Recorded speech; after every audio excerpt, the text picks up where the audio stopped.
Là, c'est bon. Là, donc là, on nous entend. Salut tout le monde, l'équipe. J'espère que vous allez bien en ce mercredi. Par contre, on entend l'écho, Léo et Quentin. T'inquiète, ça arrive. Du coup, salut tout le monde, j'espère que vous allez bien. Donc sur le live, sur la rediff, en ce mercredi 12 mai 2021 à 18h46. Un peu de retard comme d'habitude, je pense que c'est la marque de fabrique de notre émission. Donc voilà, donc j'espère que vous allez tous bien après une semaine de pause où ça nous a fait tous du bien. On a pris des forces, on s'est requinqué pour se repartir pour la fin du championnat. Je vous dis bonjour du coup sur Twitch et sur YouTube. Merci à Blade qui nous a follow il y a 3 heures. Et voilà, après un petit live sympathique de libre antenne hier. D'ailleurs, la rediff est sortie sur YouTube. N'hésitez pas à aller la voir. Salut Edern, j'espère que tu vas bien. Orléans joue ce soir, il me semble, hein. Il joue à quelle heure Orléans Edern? N'hésite pas à nous dire. Et puis bah, ce soir, maintenant, vous êtes habitués avec la team comme d'habitude, avec juste en dessous de moi Colin qui est avec nous ce soir. Ça va, Colin? Ça va très bien et toi? Ça va très bien, ça va très bien. T'as passé une bonne semaine de repos? Ah, une bonne semaine, prêt pour repartir là. Effectivement, effectivement. Et nos deux compatriotes qui sont toujours expédiés en Espagne. Donc j'espère que vous allez bien. Léo, Quentin, ça va? Ça va, ça va. Bah, il y a un petit problème de prénom, mais en même temps, il a pas voulu me laisser la meilleure place, donc on est désolé. C'est rien, c'est rien. Au moins, on sait que c'est vous, quoi. Ouais, c'est changé entre les deux. Donc Eden qui nous dit contre Limoges à 19h. Ok, dans 13 minutes. Alors, bah écoute, contre Limoges, on espère une victoire d'Orléans. Euh, Ah non, nous, pour le BCM, il faut une victoire de Limoges, il me semble, non? Je sais plus, il me semble que c'est ça. Pour le BCM, ça serait favorable. Les deux, ils sont trop hauts pour le BCM maintenant. Donc, Ouais, c'est vrai. C'est vrai que. D'ailleurs, vous aurez les deux reporters là, qui vont nous tenir au courant du score du BCM, comme on va en parler après tout au long du live. Donc voilà. Eh ben écoutez, on va pouvoir commencer du coup avec les news. Quelques petites news pour commencer l'émission. Donc écoutez, c'est parti avec les news. Euh, let's go.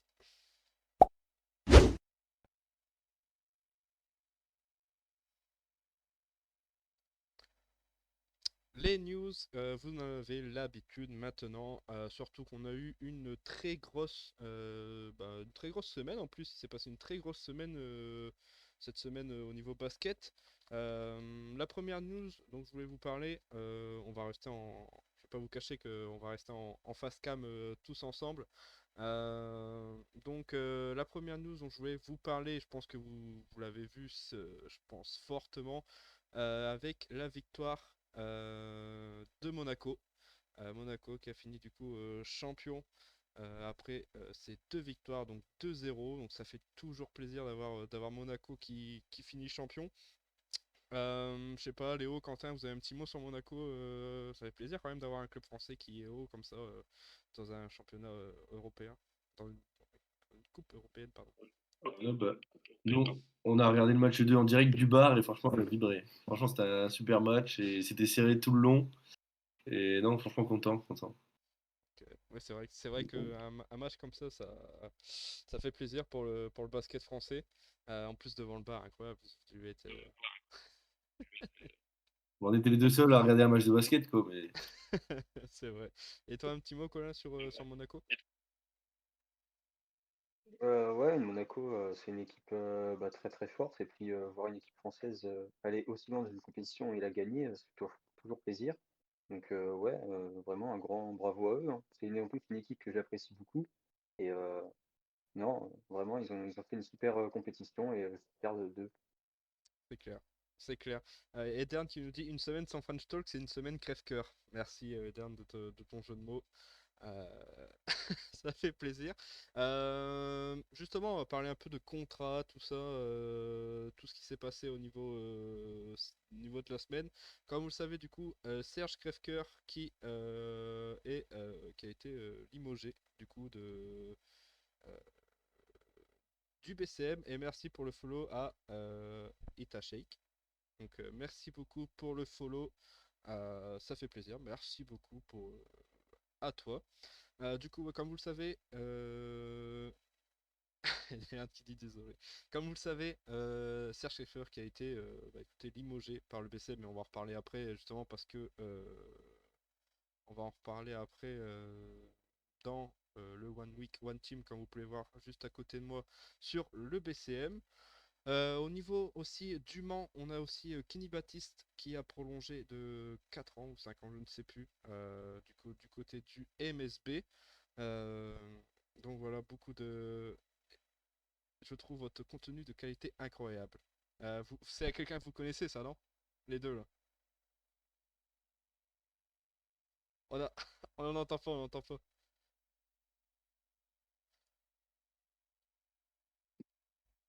Je disais, je crois qu'il est dans la chambre derrière, mais je suis pas sûr que ce soit lui, donc on Ok, va rien dire. ok, ok. Dernier qui confirme, du coup, Kenny Baptiste, 4 ans du côté du MSB, donc ça fait plaisir d'avoir un jeune comme ça, beaucoup de jeunes qui commencent on va dire, qui commencent à émerger au niveau du basket. Basket français, ça fait toujours plaisir. Donc voilà, donc je voulais parler un peu de contrat, je sais plus, je me souviens plus s'il y a beaucoup d'autres. Salut Antoine, merci d'être avec nous. Enfin Antoine qui est avec nous sur le live, incroyable. Merci Antoine. Il est pas derrière, il est pas avec nous ce soir, mais il est là sur le live. Merci beaucoup Antoine d'être avec nous, ça fait plaisir. Écoute, installe-toi et puis n'hésite pas à nous dire tes arguments sur tout ce qu'on va parler aujourd'hui. Euh, Léo est devenu Quentin et vice-versa, c'est ça, ils ont échangé. C'est bon, ils ont changé de personnalité. Du coup, Léo est devenu Quentin et Quentin est devenu. C'est juste une histoire de fauteuil. C'est Quentin qui. En fait, ils ont voulu. Quentin, je crois que c'est Quentin qui a dit moi je veux mon fauteuil, du coup, voilà. Euh, Sinon, à part ça, je sais plus, euh, je sais plus s'il y avait d'autres news intéressantes aujourd'hui. Pour aujourd'hui, dans la semaine, ça s'est passé. Du coup, bah écoutez, on va passer, comme on est un peu en retard, écoutez, on va passer du coup aux résultats du coup de la semaine dernière et de cette semaine avec beaucoup beaucoup de matchs. Donc c'est parti, let's go avec les résultats de la semaine. Let's go.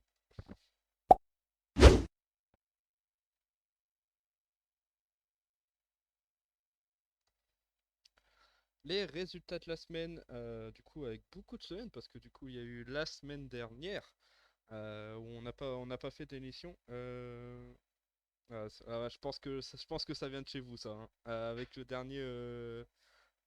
Avec le dernier message sur le chat, je pense que ça vient de chez vous ça. Du coup, Ouais, je crois que c'est ça. Je crois que c'est ça. du coup, actuellement, on est le 12. Et du coup, comme on était absent du 3 jusqu'au 9, on va vous parler juste des derniers matchs qui se sont faits. On va pas tout vous refaire d'il y a 2 semaines. Euh, mais du coup, on va vous parler du coup des matchs à partir du 7. Donc, il y a eu beaucoup de matchs avec Lyon qui s'est imposé sur le parquet du Portel 99-69. Limoges le 8, deux matchs le 8 avec Limoges qui s'est imposé 96-90 contre Chalon-sur-Saône. De son côté, ça va faire plaisir à Edern Orléans qui s'est imposé 90-79. Euh, le 9, il y a eu 4 matchs. 4 matchs le 9 mai avec, comme vous le savez, la déculottée 122-69. Victoire de Monaco contre Gravelines. Il me semble que c'est la troisième au niveau des classements, c'est la troisième plus grande victoire, il me semble, hein. C'est ça, Léo, si tu peux confirmer. Plus grande défaite, du coup, ouais. Ça Voilà, dépend dans quel sens tu le vois. donc voilà, On donc s'est régalé aussi dans le match. c'est On a vrai fait que beaucoup ce, de plaisir. ce match-là, incroyable. De son côté, le Portel qui avait gagné aussi le soir même 88-63 contre Le Mans. Victoire de Lyon-Villeurbanne 96-80. Et pour finir, Paula Cortez qui a gagné contre Cholet 78-75. Un petit mot sur. T'as regardé ce match, Paula? Ouais, je l'ai vu. Bah, j'ai pas vu la fin, mais je l'ai vu à peu près jusque milieu troisième. Et puis, non, on se fait mener par Pau presque bah, tout le match. On arrive à revenir un peu vers la fin, grâce à Rovat notamment. Et puis après, bah, Pau gagne ce match, je crois, avec un 3 points c'était plus petit, mais malheureusement, on s'en prend un dans les dernières minutes, comme à chaque fois, comme Mm. Limoges, on en avait pris un au buzzer. Et puis bah, on n'a pas de mental et puis on perd un peu sur le fil alors qu'on revient dans le match. Et puis c'est vraiment dommage. Ok, bon, écoute, encore une défaite de Cholet. Juste là, on va vous tenir au courant du coup des résultats. Là, c'est la mi-temps pour deux matchs actuellement avec Chalon-sur-Saône, Nanterre. Donc Nanterre qui gagne 47-44. Ça va être des matchs très très importants ça, à course au maintien. Donc Nanterre qui gagne de 3 points à la mi-temps et également de 3 points du coup Gravelines-le-Portel 38-35. C'est la mi-temps pour le match. Et après là il y a 4 matchs qui va se jouer là à 19h dans 4-5 petites minutes. On vous tiendra au courant de ces résultats. Edern qui nous demande c'est qui a coaché le PCM contre Monaco. Alors c'est De Vos. Ouais, c'est le fils du président. C'est ça. Et pour parler de Gravelines, là, Wojciechowski, le dernier invité, qui fait une grosse première mi-temps. Comme quoi, ça porte pas malheur à tout le monde de venir dans le mag. C'est vrai. C'est vrai que quand même on parlait beaucoup de malheur du mag, mais là ça va. Pour l'instant, pour Mathieu, il fait un très bon match contre Gravelines. Ah, du coup, Edern, c'est De Vos, JJ Jackson qui a juste pris les fonctions là pour ce match-ci contre le Portel. Il avait laissé le match de Monaco pour son coach assistant, qui est maintenant De Vos. Comme vous le savez, du coup j'ai parlé un peu des résultats des dernières semaines. On va faire un petit focus sur un match qu'on a trouvé fortement intéressant. Et bien sûr, on l'avait promis à Edern, on t'avait promis, on avait dit bon, on te le promet, on va faire quand on va revenir, on va parler du coup d'Orléans. Du coup, c'est le match qui s'est déroulé le 8 mai avec la victoire 90-79 pour Orléans sur son parquet pardon, contre le Valois. Avec, je regarde à peu près, Luc Fischer à 22 points, Paris 18 points. Du côté de Levallois, Goodwin qui a fini à 17 points. Donc gros match d'Orléans. Je sais pas si vous l'avez vu ce match, le mec, Léo, Quentin. Si, bah, moi j'ai vu le match en Espagne et c'était quand même un bon gros match, un bon gros match d'Orléans. Edien qui dit dans le chat victoire surprise, mais super match d'Orléans. Moi, de ce que j'ai vu, Paris Lee qui a fait un gros match, hein, que ce soit au scoring ou à la passe. Orléans s'est contenté d'un jeu quand même assez simple. C'était beaucoup de pick and roll en tête de raquette, mais c'est ce qui leur va à merveille. Leur axe 1-5 qui est très très fort avec Paris Lee et Fischer, ou même Chuma Moneke, mais ça dépend les matchs. Trois joueurs qui ont trois belles moyennes de points, 15, 12 et 13, il me semble.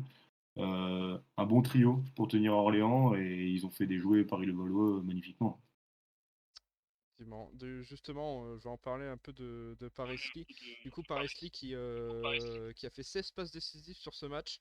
Donc on a vu une belle réaction de sa part en conférence de presse parce qu'il a, comment dire, il a battu le record de passes décisives à Orléans. Et Dern, comment t'as vécu, n'hésite pas à nous dire hein, comment t'as vécu ce match et comment t'as vécu du coup les 16 passes décisives de Paris-Lee. Il est MVP de la journée et il est annoncé à Monaco l'an prochain, rumeur. Donc apparemment, Paris Lee à Monaco, j'ai pas vu cette rumeur passer. Ouais, moi j'ai vu Axel Julien entre Bourg et Monaco, mais j'ai pas vu Paris Lee non plus. Mais de toute façon, ils vont recruter hein, avec l'Euroleague. Paris Lee, il a un peu annoncé à droite, à gauche. Je pense qu'il y a beaucoup de clubs qui aimeraient bien se l'offrir. C'est quand même un joueur assez costaud hein, et il fait une belle saison et il l'a encore montré pour ce match-là, hein. C'est clairement lui qui a leadé l'équipe et c'est clairement lui qui a tout fait pendant le match. C'était impressionnant la vista qu'il avait. Et on parlait dans les autres émissions parfois de joueurs qui nécessitaient d'avoir de la confiance pour donner de la confiance à l'équipe. C'est totalement ce qu'il fait et c'est lui qui donne la confiance à Orléans avec Luc Fischer. Et match incroyable pour lui. Je pense que c'est sûr qu'il sera plus à Orléans la saison prochaine. Ou je pense ce sera à suivre. Ce sera un beau transfert pour la saison prochaine. Effectivement. D'ailleurs, je voulais en parler dans les news, mais ça m'est complètement passé par la tête. On a la rumeur apparemment de Victor Wembanyama du côté de l'Asvel. On va parler un peu juste un peu. Je sais pas, qu'est-ce que vous en pensez sur le chat, n'hésitez pas à nous dire. Edern, qu'est-ce que t'en penses du coup, si jamais, c'est une rumeur, hein, bien sûr, on en parle un peu parce que on s'est dit, quand on a vu ça, on s'est dit, waouh, ça serait incroyable quand même pour l'Asvel. Euh, du coup, je passe vivement sur ça. Ça serait quand même incroyable, les mecs.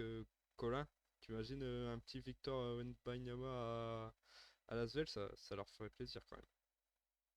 Ah ouais, c'est vraiment pas mal. Et puis en plus, il pourrait apprendre à côté de bons joueurs.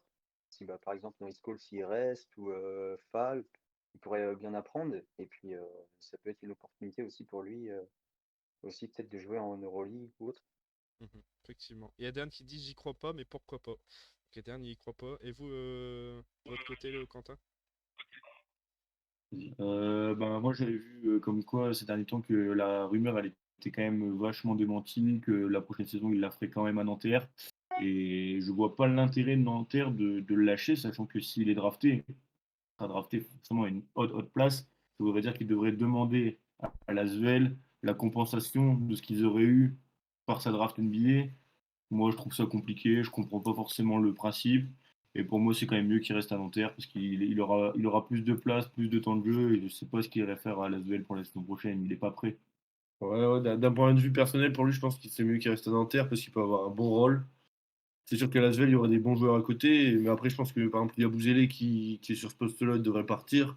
J'ai vu pareil qu'Amine Noah, il partirait. Donc forcément, il cherchait des postes 4. Mais c'est sûr que ça pourrait être intéressant de le voir dans une grosse équipe, mais pour lui, pour avoir des minutes, je pense que rester à Nanterre, ça serait mieux pour vraiment avoir un rôle important. Mais que ce soit du côté de l'Asvel ou même de Wembenyama, l'intérêt des enfin, des deux côtés, elle est pas bonne. Si tu es un club comme l'Asvel, tu recherches la performance en Euroleague, c'est pas un mec comme Wembenyama que tu veux, ou alors à un moment, tu veux ramener de la hype, tu veux pas ramener des résultats. Et si tu es un mec comme Wembanyama, tu vas pas dans un gros club pour commencer ta carrière au tout début. Donc, autant pour l'un que pour l'autre, je pense que c'est plus de la rumeur, c'est plus pour faire du buzz, du kiff, et ça se fera jamais. C'est vrai. Bah écoute, écoutez, on a tous un avis un peu là-dessus. Euh, du coup, on va revenir sur Orléans. Eden qui nous dit l'objectif maintien est atteint avec cette victoire. Maintenant, kiffons la fin de saison. Écoute, félicitations à vous. On aurait voulu être dans cette optique-là aussi pour nos clubs, mais bon, on va serrer les fesses jusqu'au bout du coup. Mais du coup, ouais, pour parler d'Orléans, c'est vrai, ils ont atteint on va dire leur objectif. Quand ils avaient commencé la saison, ils avaient fait quand même un départ incroyable. On s'est dit, bon, ils peuvent aller viser haut. Mais finalement, au fur et à mesure de la saison, on s'est dit, bon, bah, euh, c'est vrai que là, s'ils accrochent le maintien ils ont eu des hauts, des bas, donc c'est clair que là, le maintien, je sais pas si c'est mathématiquement atteint, il me semble, hein. Mais Eder, n'hésite pas à nous dire si c'est mathématiquement atteint. Non, mathématiquement, non, parce qu'il reste une dizaine de matchs. Il me semble, je crois qu'il reste 10 matchs pour certaines équipes. Mais vu le nombre d'équipes qu'il y a derrière, ils vont tous se jouer. Enfin, à moins d'un 0-10, et encore, même avec un 0-10, ça se trouve, Mhm. mais il me semble que mathématiquement, il y a encore beaucoup d'équipes qui sont pas sauvées. Mais derrière, tout le monde ne peut pas gagner les 10.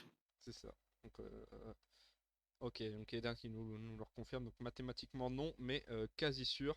Donc il leur reste 11 matchs à Orléans. Donc voilà, on leur souhaite le meilleur à toi Eder aussi. D'ailleurs, je fais un petit saut pour dire merci à Corentin, je pense, parce que bon, c'est Coran 01. Du coup, merci à toi Corentin d'avoir follow la chaîne. Je sais pas si c'est notre Corentin à nous. Je ne pense pas. Du coup voilà, merci beaucoup à toi d'avoir rejoint la team French Talk avec ton follow. Bah écoutez, on a fait un peu le tour du coup sur Orléans. Donc félicitations à eux d'avoir été chercher la victoire à Levallois. Et du coup, on va passer. Saton va devoir nous quitter prématurément parce il a quelque chose de prévu. Du coup, bah écoutez, on va passer avant de Non, parler. si tu veux, on peut faire le One Week, One Team, je pense que j'aurai le temps. Ok, bah Si tu veux. écoute, Comme impeccable. ça, on peut Parce que rester longtemps. là, ça va. Là, connaissant les deux cocos en dessous de nous, et même moi, ça va parler là sur le PCM. Euh, Il y a des choses à dire, il y a des choses à dire. Et c'est bien pour ça qu'on a déprogrammé Orléans sur le One Week One Team, parce qu'il y avait trop de choses à dire sur Gravelines. C'est ça, justement. Donc désolé Eder, mais on en a quand même parlé. Justement, Eder, on s'en excuse. Normalement, c'était pour le One Week One Team sur Orléans, mais avec ce qui se passe au BCM là, actuellement, et surtout qu'on l'a jamais fait encore en plus sur un focus sur le BCM, on se dit, allez, pourquoi pas pour la semaine prochaine, on verra ça sans souci, Eder. Mais j'espère que si on parle d'Orléans, tu nous ramènes tout le COP d'Orléans sur le live, hein. Nous, on parle pas d'Orléans si tu nous ramènes pas tout le COP. Du coup voilà, bah écoutez, on va passer du coup directement au One Week One Team sur le BCM. Du coup, let's go, c'est parti.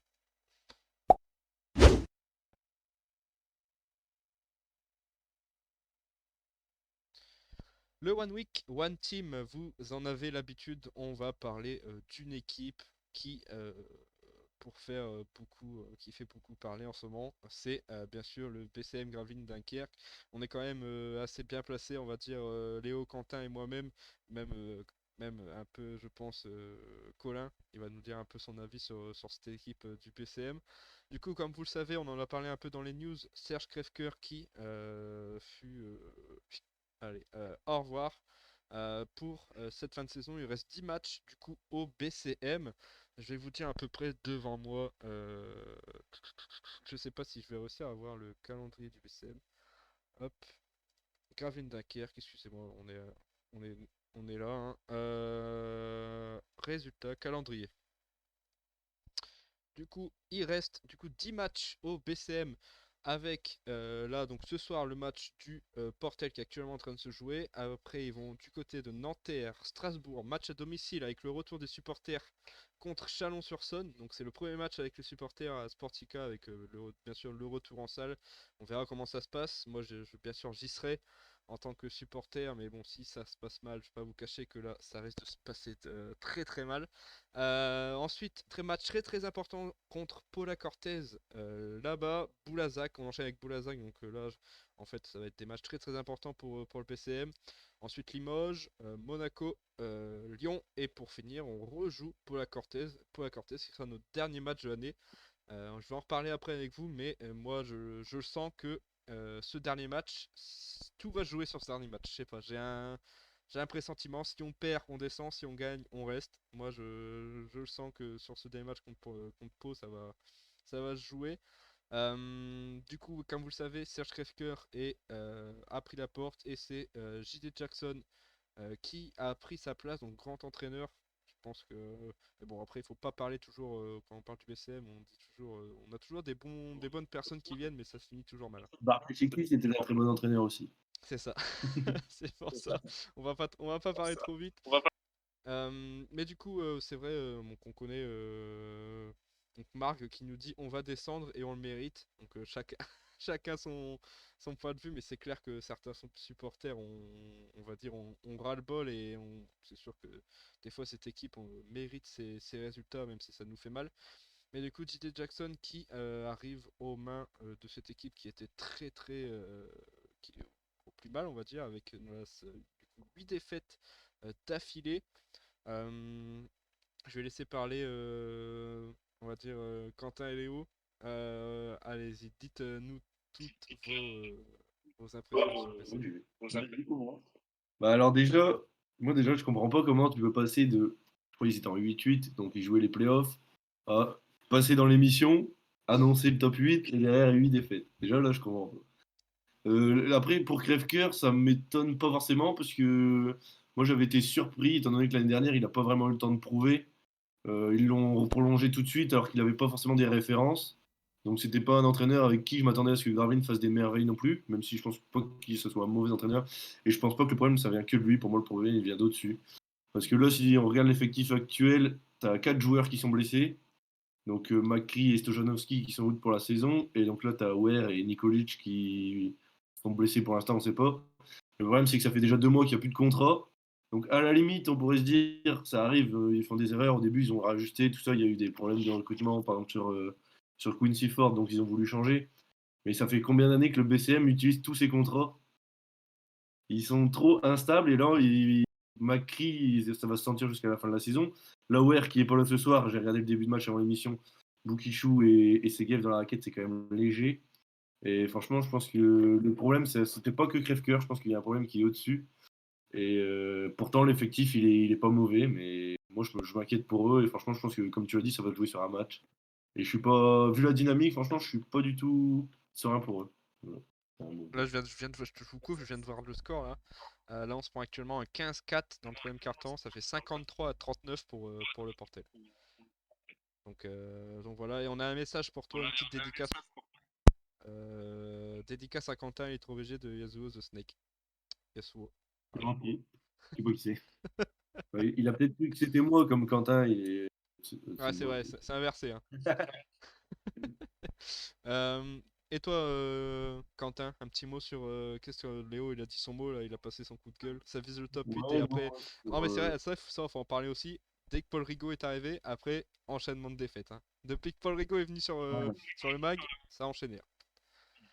Ouais, mais on va pas lui jeter, Oui, c'est on va sûr. pas lui jeter la pierre. Hein. C'est pas non seulement de sa faute. Mais ouais, pour parler un peu du BCM, c'est un peu ahurissant. Mais si on fait un peu un retour en arrière, moi je suis pas trop d'accord avec ce qu'il a dit Léo. Serge Kafker, jamais adopté, j'ai jamais compris pourquoi on a signé un entraîneur qui était déjà dernier dans le championnat belge. Il était déjà dernier avec son propre club, mais soi-disant, avec au-dessus, on allait quand même remonter la pente avec un mec qui n'arrivait même pas à remonter la sienne. Bon, rien, après, ça c'est mon humble avis, hein, mais pour moi, je trouve ça totalement débile. Et au niveau du recrutement, pour moi, il y a un vrai problème. Cette année, normalement, ils étaient censés être restructurés avec des nouvelles personnes qui étaient arrivées, avec des nouveaux joueurs. Au final, c'est rebelote, c'est toujours la même chose. Et pour en avoir fait l'éloge au moment où ils étaient bons, là, je peux pas mentir, hein, totalement déchanté. Je trouve que le jeu, il est ridicule. Il n'y a rien qui est mis en place. La défense, c'est passoire. L'attaque, c'est Weber et Weber et Weber. C'est Et tout. Ware de temps en temps. Et Weber fait une passe. Mais comme on regarde par exemple le dernier match où il se prend une tôle monumentale et qui va rester dans les annales du basket, sur 10 actions, 9 Weber joue parce qu'il sait très bien qu'il ne veut pas rester là et qu'il faut qu'il marque des points parce qu'il faut qu'il se taille parce qu'il n'est pas bien ici. Et malheureusement, c'est ce qui se passe dans le club. Personne ne veut rester. On ne trouve pas des joueurs qu'on arrive à fidéliser. Et à part ouais, J.D. Jackson, peut-être, encore une fois, un renouveau. Que maintenant, est-ce qu'on doit y croire? Le mec, il peut plus rien faire. L'effectif, il est déjà fait. La mauvaise dynamique, elle est là. Est-ce qu'on pourra lui dire quelque chose à lui? Non, pour moi, non. Pour moi, c'est tout droit vers la Pro B. Malheureusement, ça me fait mal au cœur de le dire. Mais non, je vois pas d'issue au BCM là, pour l'instant. Ah, pour toi, Et c'est direction Pro B. c'est pas direct la Pro B, mais quand tu vois qu'encore une fois, tu joues à un Opalico et t'es encore mené et tu sais pas défendre et qu'il n'y a pas de réaction parce que les joueurs jouent pas pour le maillot. Les joueurs là-bas, ils jouent pour l'argent. Ils sont là pour trouver un tremplin et on prend que des joueurs qui cherchent un nouveau tremplin. Corey Davis cherche un nouveau tremplin à Gravelines, il cherche pas à fidéliser. Pour parler de Weber, c'est la même chose, alors que ce joueur-là, je l'adore. Mais, mais il est pas là pour rester à Gravelines. C'était sûr aussi. McCree, Hein. Quand on l'a c'est signé, on savait très bien qu'il allait pas rester 5 ans au BCM aussi. Hein. c'est ça, c'est ça. Et même Macri, je suis pas certain que la saison prochaine ils soient encore là. Est-ce qu'on va pérenniser sur des nouveaux JFL? Je sais pas. Morancy, c'est une des seules C'est satisfactions ça, pour C'est moi clair. de cette saison. Avec, je trouve que Ware qui est vraiment bon depuis qu'il est arrivé, tu vois, par rapport à un Chris Horton, je trouve que Ware, franchement, il a l'air plus combatif et plus dedans. Mhm. Et après, pour revenir là-dessus, pour l'effectif, j'ai vu que Gene Jackson, il s'était déjà plaint dans la Voie du Nord que de ne pas pouvoir recruter. Il disait que c'était vraiment un gros handicap comparé aux concurrents qui, en ce moment, justement, mettaient le paquet sur des joueurs intéressants et eux, ils peuvent rien faire. Et là, ils ont 4 joueurs sur le flanc. Avec sûrement la doublette Weber-Corey Davis qui vont vouloir juste se montrer et qui vont un peu pisser sur les autres. c'est déjà le cas. Ouais, c'est déjà le cas. C'est déjà le cas. Franchement, c'est moi par Morancy, j'ai pas beaucoup de satisfaction pour l'instant sur la saison. C'est clair. Et malheureusement, je pense que même les JFL qu'on a réussi à faire revenir cette année pour, soi-disant, un nouveau projet, ben, je pense que même eux ne voudront pas rester la saison prochaine, à l'image de Paul Rigaud qu'on a reçu, qui cherchait des nouvelles responsabilités. Bah, excusez-moi, mais Paul Rigaud, je l'adore. J'ai adoré quand il est passé à la truc, mais depuis qu'il est passé, les nouvelles responsabilités, moi, je les ai pas vues. Euh, il est toujours dans le corner, il est toujours à 3 points, et son rôle, il n'a pas changé. Donc, Je sais pas. Et ouais, je suis inquiet. Je suis inquiet pour le BCM. Le BCM qui était quand même un gros club il y a encore quelques années de ça. Et la gestion du club, elle est juste catastrophique en fait. Et ils ont plus de contrat. Ils ont un nouveau coach. Il est arrivé il y a une semaine. Il est déjà au bout du rouleau. Je sais pas quoi dire, honnêtement. Il y a Je Eden, vois dans le. Juste. ouais, Vas-y. il y a Eden qui Weber pense. blessé, je sais pas, Weber là, est on regarde blessé le apparemment. match. Mais Marc, qui dit mauvaise gestion de M. Bourguin, je suis pas sûr que ce soit Bourguin, parce que même avant que Bourguin arrive au club, il y avait déjà ces problèmes-là. Et il a peut-être une part de responsabilité, mais les problèmes au BCM, ils sont là depuis 5-6 ans minimum. Hein, donc, Est-ce que on va demander l'avis de Colin, un avis extérieur.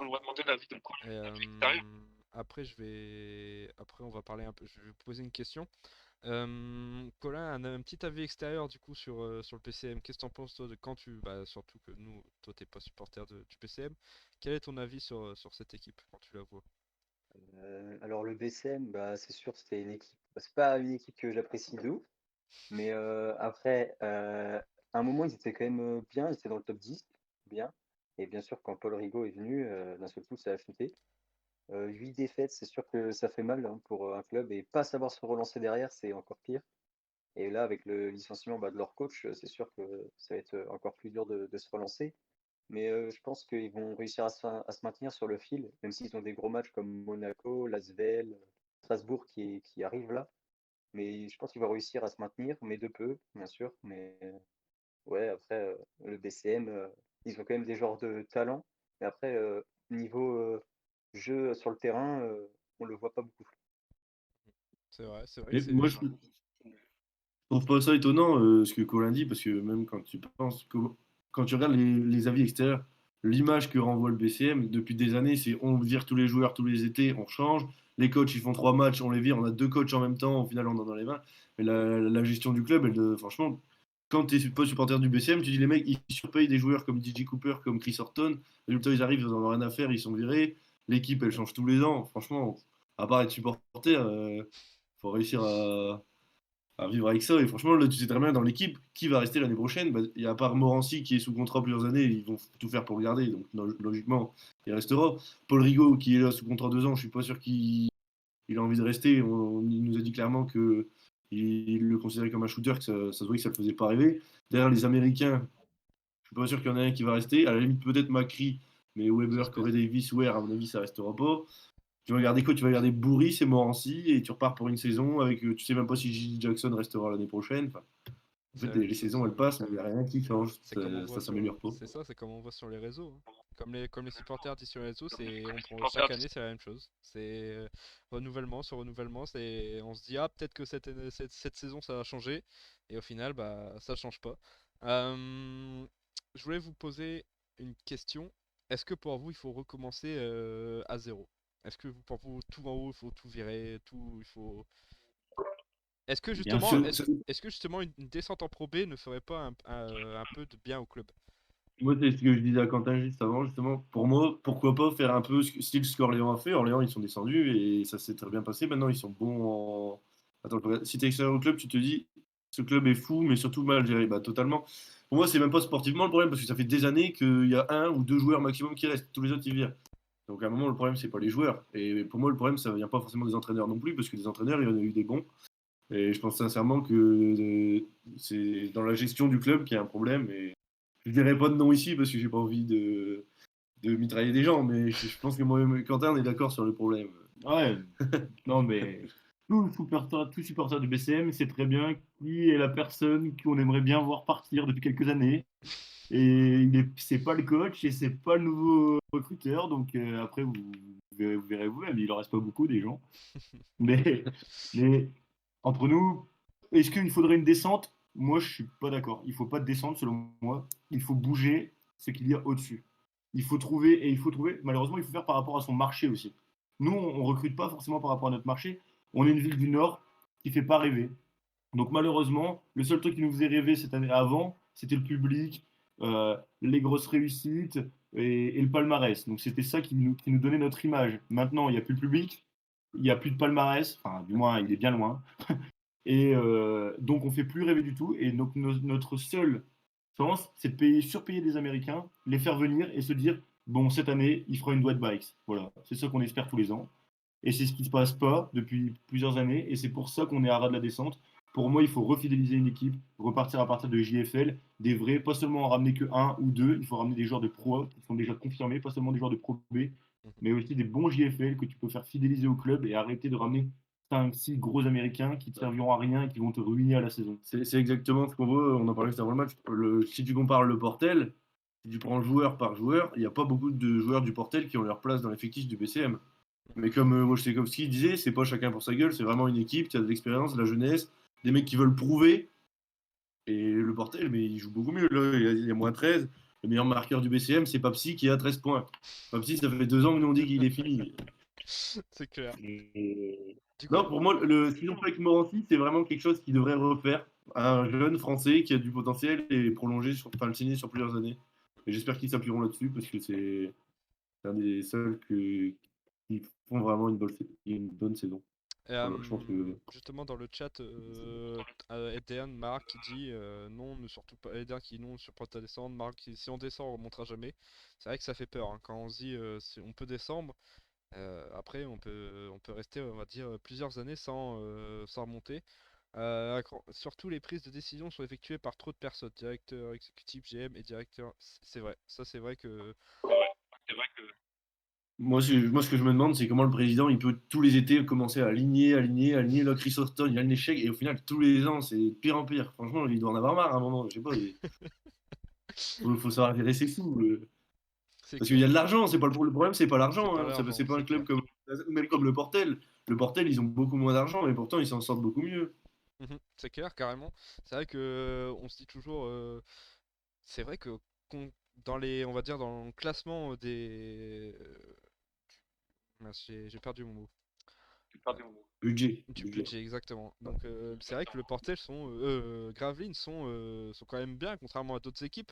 Et on voit quand même que chaque année, ça ne va pas. Et on espère quand même de meilleurs, un meilleur avenir. N'hésitez pas à nous dire votre avis sur le chat. Qu'est-ce que vous en pensez du coup du BCM? Pour finir là-dessus, puis avant de faire finir cette émission avec le flashback de Colin, je vais vous dire le classement. Vous allez me dire comment vous voyez la suite. Du coup, je vais commencer à partir, on va dire, de la 12e place, parce qu'on va dire que ça se joue à partir de là. Du coup, 12e Cholet, 13e Roanne, 14e Paula Cortez, 15e Gravelines, 16e Chalon-sur-Saône, 17e Chalon-Reims, 18e Boulazac. Comment vous voyez, n'hésitez pas à nous le dire sur le chat, comment vous voyez cette fin de saison. Léo, est-ce que pour toi, quelle équipe vont descendre? Bah, déjà, enfin, moi j'avais fait la libre, bah, on l'a fait d'ailleurs, la Vous libre avez fait la antenne libre là-dessus. antenne. Pour nous, Boulazac est condamné parce qu'il y a 5 victoires déjà de retard sur Boulazac sur le premier non relégable. Après, ça va jouer à une victoire, tout le monde est presque égalité. Là, Gravelines, pour moi, là ce soir c'est perdu. Ils doivent être à moins 13 ou moins 15 à Ça l'heure où on se parle. Donc ça pour fait moi, ce soir c'est 49, perdu. 49, Et 63. 51, 63, pardon. ouais, donc moins 12. J'ai du mal à croire qu'ils reviennent, vu ce qu'on a vu en première mi-temps. Ça va se jouer entre enfin Champagne, les deux Chalons, quoi. Chalon-sur-Saône, Chalon-Reims, Gravelines et Pau. À la limite, Roanne, si Roanne n'arrive plus à enchaîner les victoires non plus. Mais là, ça va être la 9e défaite. 9e défaite consécutive, c'est énorme, la dynamique, elle est horrible. Et pour moi, franchement, Gravelines, il y a vraiment de quoi s'inquiéter. Et je pense que, pour moi, je te dis, Boulazac descendra, ça jouera entre Gravelines, Champagne Basket, Chalon-sur-Saône, peut-être. Ok. Et toi, Léo? Quentin, pardon. Toi aussi, toi, c'est descente. Ouais, moi, bah, Boulazac, forcément. Boulazac condamné, ça, je pense qu'on est d'accord pour tout le monde. Et honnêtement, ouais, je dirais Chalon-Reims. Chalon-Champagne, parce que ça me ferait mal au cœur de dire Gravelines, même si pour moi, pour l'instant, il y a plus de chance, alors que quand tu regardes le jeu de Chalon-Champagne, c'est pas flamboyant. Mais de dire qu'on est encore en dessous, ça me fait encore moins plaisir. J'irai Chalon-Champagne, du moins je l'espère. Je l'espère pour Gravelines aussi, comme ça qu'ils pourront se donner encore une énième chance de rebondir, une énième chance de redonner plein de contrats et de refaire une belle équipe avec 25 joueurs. Et on a très hâte. J'ai très hâte. Et de recommencer Après, la saison prochaine à dire ils vont redescendre. Pour finir là-dessus, là je vois pour Orthez qu'il y a le même bilan que. Enfin non, qu'il y a même une victoire de plus que Gravelines, donc ils vont être passés devant, puisque là Gravelines va perdre. Alors que Pau, il y a quelques semaines, on disait que c'était aussi une catastrophe. Hein. Vu la dynamique, j'exclus totalement Portez, moi. Ouais, la différence, c'est que Pau, ils ont pu changer de coach, ils ont pu recruter, ce que Gravelines ne peut pas faire. C'est Enfin, ça. Gravelines a changé de coach, mais est-ce que ça suffira? Je suis pas sûr. Voilà. Je dis un petit message dans le chat, il y a Etienne qui nous dit vous viendrez faire un petit week-end à Quimper, ça va être sympa les gars. Ah non, franchement, je vais pas te cacher Etienne, on veut pas jouer contre Quimper, nous, hein. Nous, on est très bien là où on est, et on espère qu'on va rester là. Et du coup, toi, on va finir avec toi, Colin. Qu'est-ce que t'en penses? Comment ça va se finir pour toi? Est-ce que le Gravelines va descendre ou pas du tout? Toi, tu t'avais dit un petit mot, tu avais déjà dit non. Du coup, pour toi, Ça. Et par contre, ouais, Boulazac, c'est sûr, ils descendront, eux. Et pour moi, ils sont sauvés. Ça, c'est une évidence. Bah, pas une évidence, mais vu la dynamique qu'ils ont en ce moment, ils peuvent être sauvés. Et puis, mhm. ça se jouera entre les deux Chalons, Champs-sur-Saône et Champagne Basket. Déjà, Champagne qui va perdre 2 matchs ce soir contre Cholet et le prochain, le 21 aussi contre Cholet. Franchement, Non, nous on prend, hein. Nous on est chaud le thé avec toi là, Colin, sur ça. non, je rigole, mais ouais, Champagne, ouais, je pense qu'ils descendront. Ok, donc pour ma part, moi aussi je vais donner mon avis. Moi je pense que bah aussi Boulazac sont aussi condamnés. Et après, moi je mise aussi ouais, sur un. J'espère sur un champagne basket.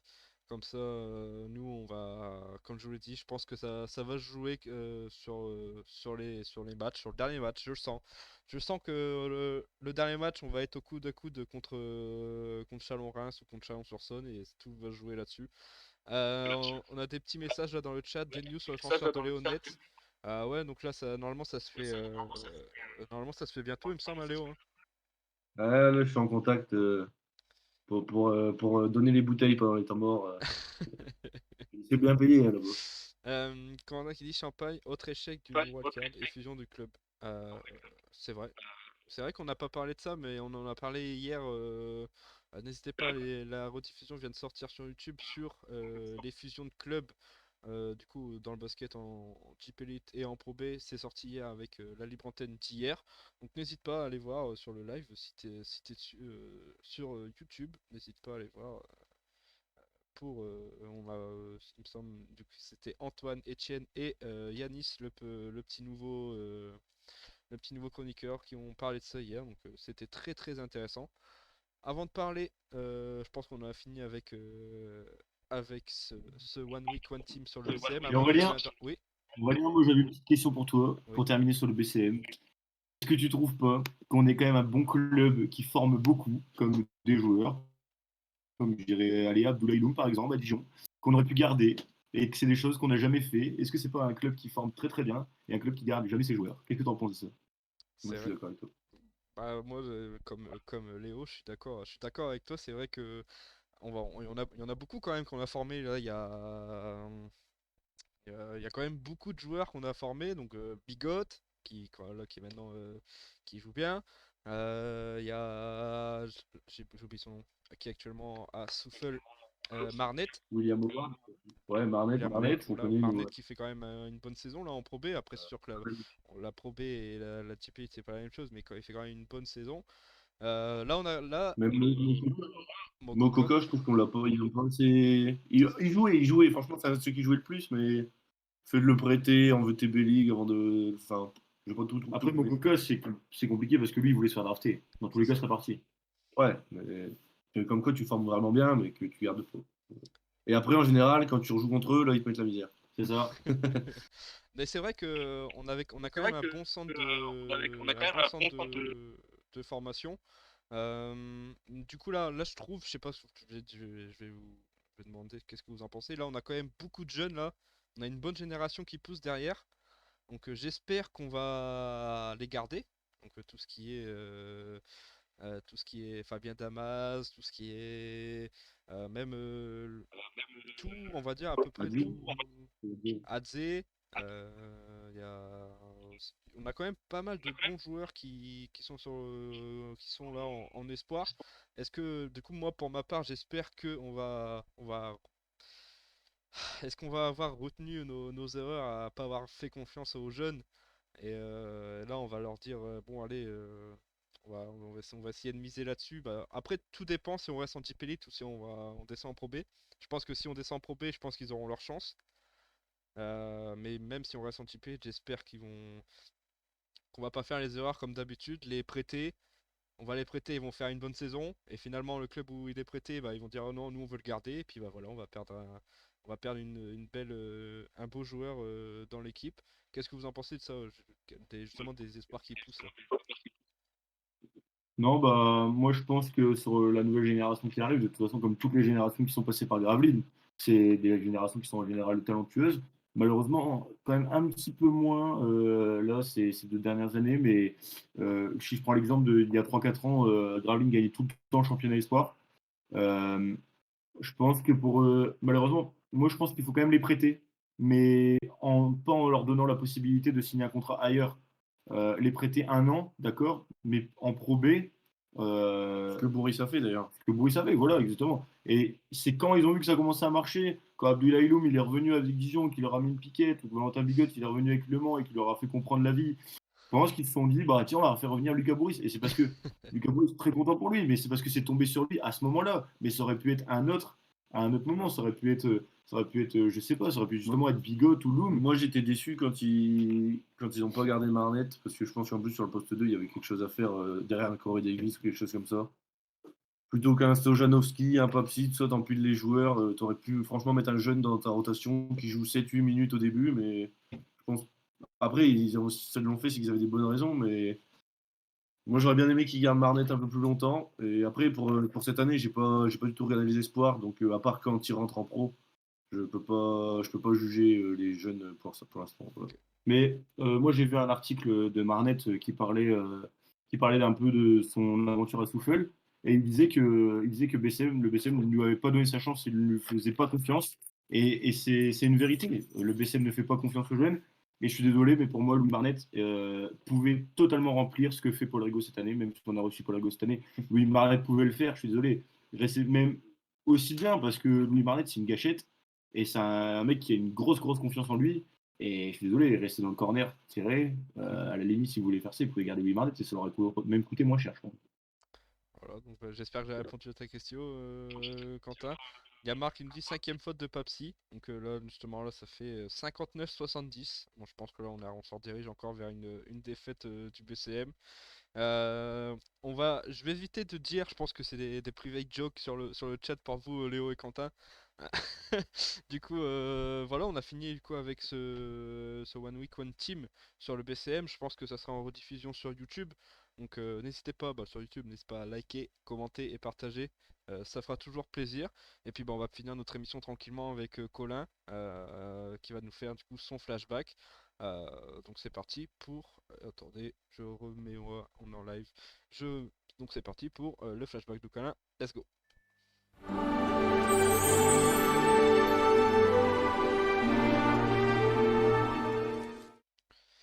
Le flashback de Colin, comme vous pouvez le voir juste à côté de moi sur la Coupe d'Europe. Donc c'est parti, Colin, on te laisse la main avec les clubs français qui ont gagné la Coupe d'Europe. Surtout avec là, on est en plein dans le thème avec Monaco qui l'a gagné. Donc c'est parti, Colin, on te laisse pour finir l'émission. Tu m'entends là? Ouais, on t'entend parfaitement. Ok, parfait.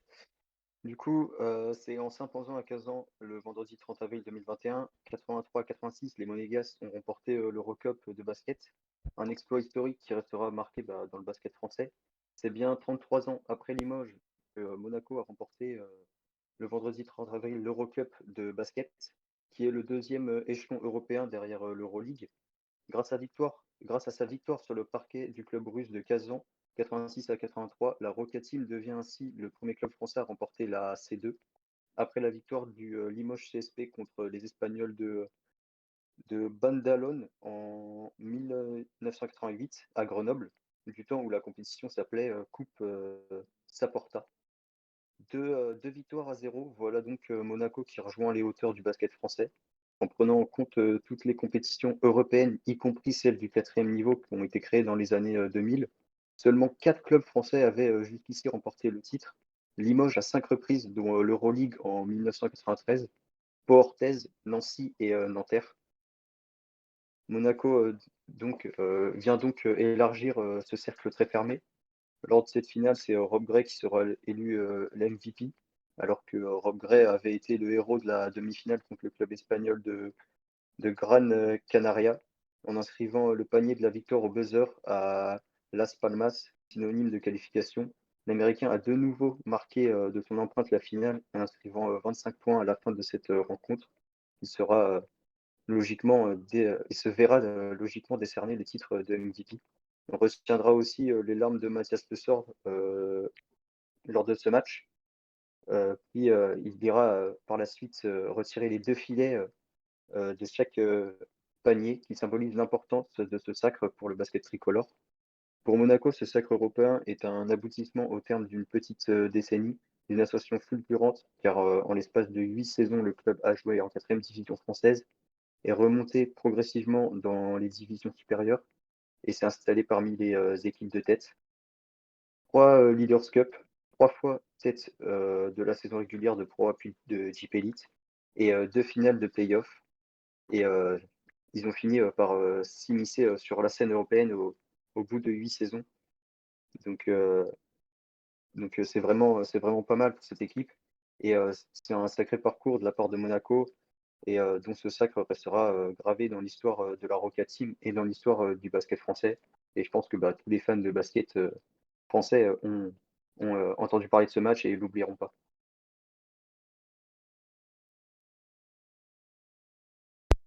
Voilà, normalement, on m'entend. Ah oui, oui, c'est bon, on m'entend. Ah bah écoute, merci Colin pour ton petit flashback du coup sur, sur ce match de Monaco et Pas de puis souci. sur la Coupe d'Europe avec le club français.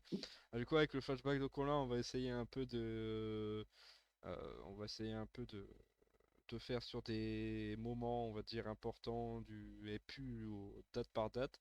Et j'ai aussi quelques idées pour la prochaine saison avec le flashback de Colin. Ça va pour être, on va faire un beau truc avec lui. Donc voilà, voilà, on a fini cette émission. Donc je l'ai mis sur les réseaux, pas d'invité parce que écoutez, beaucoup de matchs ce soir.